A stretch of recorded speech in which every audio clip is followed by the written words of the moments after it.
Olá, pessoal. Sou a Caroline, professora da disciplina de propedêutica e processo de cuidar da saúde da mulher. E a aula de hoje é sobre intercorrências clínicas no ciclo gravídico puerperal e na gestação de alto risco. Essa é a segunda parte da aula. Bom, pessoal, o conteúdo todo da aula é sobre as principais intercorrências clínicas durante o ciclo gravídico puerperal e na gestação de alto risco está dividido em 4 partes, tá? A primeira parte da aula foi sobre síndromes hipertensivas gestacionais. Agora, a segunda parte é sobre diabetes mellitus gestacional. Depois terá a parte 3, que é sobre doenças hemorrágicas gestacionais. A parte 4, que é sobre doenças infecciosas na gestação. Tá? Bom, então, vou abordar agora o diabetes mellitus gestacional. Bom, o objetivo dessa videoaula é conhecer sobre o diabetes mellitus gestacional, definição, prevalência, fatores de risco, diagnóstico, rastreamento, cuidados e as orientações à gestante. Bom, diabetes mellitus gestacional é definido como um desajuste no metabolismo de carboidratos, resultando em hiperglicemia, identificada pela primeira vez na gestação, podendo ou não persistir após o parto. No Brasil, a prevalência é de 7,6% de mulheres com mais de 20 anos de idade. Né? Essa é uma doença responsável por altos índices de morbimortalidade perinatal, né? Que vai de 22 semanas de gravidez aí até 7 dias, né? No pós-parto, e especialmente devido à ocorrência de fetos macrossômicos, os chamados GIG, tá? Grandes para a idade gestacional. E a característica dessa intercorrência é a hiperglicemia, geralmente pós-prandial, a partir de 24, 28 semanas de gestação. Bom, e os fatores de risco para o diabetes mellitus gestacional são a idade acima de 35 anos, a obesidade ou ganho ponderal excessivo na gravidez atual, a multiparidade, abortamentos, o excesso de gordura corporal com disposição central, polidrâmio, as síndromes de ovários policísticos, a baixa estatura, então menor do que 1,5 m, hipertensão ou pré-eclâmpsia na gravidez atual, a história familiar de diabetes, história de diabetes em gestações anteriores, doença cardiovascular aterosclerótica e uso de medicamentos hiperglicemiantes.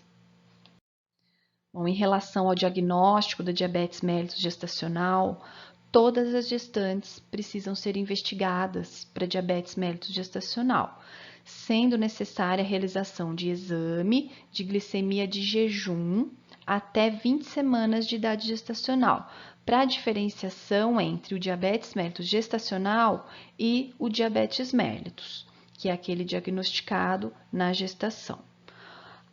A seguir, vou apresentar para vocês o fluxograma sobre o rastreamento e o diagnóstico do diabetes de acordo com os fatores de risco na gestante. Bom, o fluxograma se inicia com a investigação de diabetes mellitus gestacional para todas as gestantes, com a realização da glicemia em jejum no primeiro e no terceiro trimestre de gestação. Tá?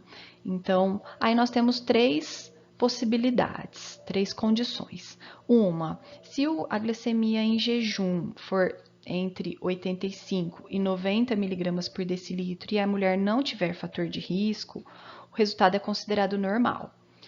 A outra condição é que se a glicemia em jejum for entre 85 e 90 mg por decilitro e a mulher tiver fator de risco ou essa glicemia tiver no valor entre 90 e 110 mg por decilitro, ela precisa realizar o teste de tolerância à glicose e é realizado em jejum e 2 horas após uma sobrecarga com glicose de 75 gramas anidro.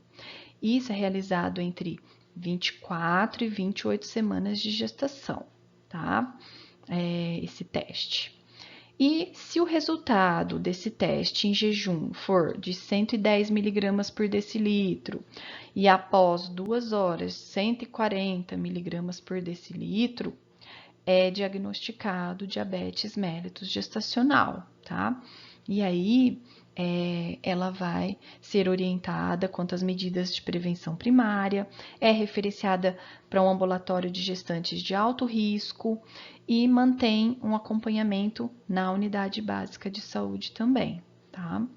Uma terceira condição é se o valor da glicemia em jejum, realizado lá no primeiro e no terceiro trimestres, for maior que 110 miligramas por decilitro, tá? Se essa glicemia em jejum tiver nesse valor, já automaticamente é diagnosticado o diabetes mellitus gestacional.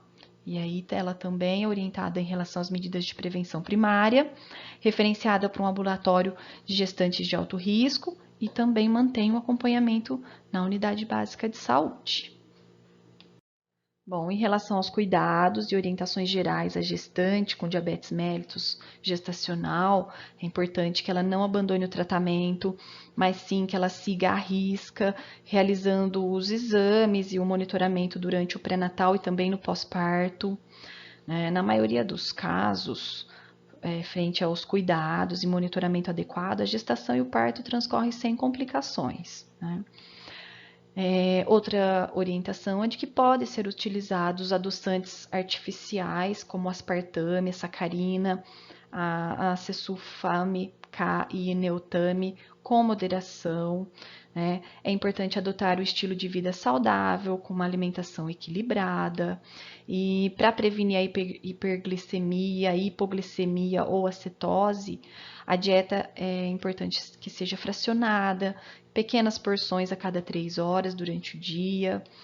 Também é importante frisar a prática regular de atividade física, né? Gestantes sedentárias precisam ser orientadas a praticar caminhadas regulares por 20 minutos durante o dia. E as que já se exercitavam regularmente podem manter as suas atividades, só evitando exercícios de alto impacto, como pular corda, correr, body jump, etc, né? Bom, outros cuidados e orientações gerais à gestante com diabetes mellitus gestacional envolve a orientação de que atividades físicas não devem ser realizadas se houver suspeita de diminuição da movimentação fetal. Também é importante evitar o uso de álcool e abandonar o tabagismo. Algumas mulheres, 10 a 20%, precisarão usar a insulina, principalmente a de ação rápida e intermediária. A insulina de ação prolongada não dispõe de evidências suficientes para sua indicação. Tá? E também é importante atentar aos cuidados para evitar hipoglicemia, principalmente gestantes que já fazem uso de insulina. Né? Bom, outros cuidados e orientações gerais são em relação à insulina, que deve ser administrada no abdômen ou membros menos exercitados. Tá? O exercício ele pode aumentar a sensibilidade muscular à absorção de insulina. Tá?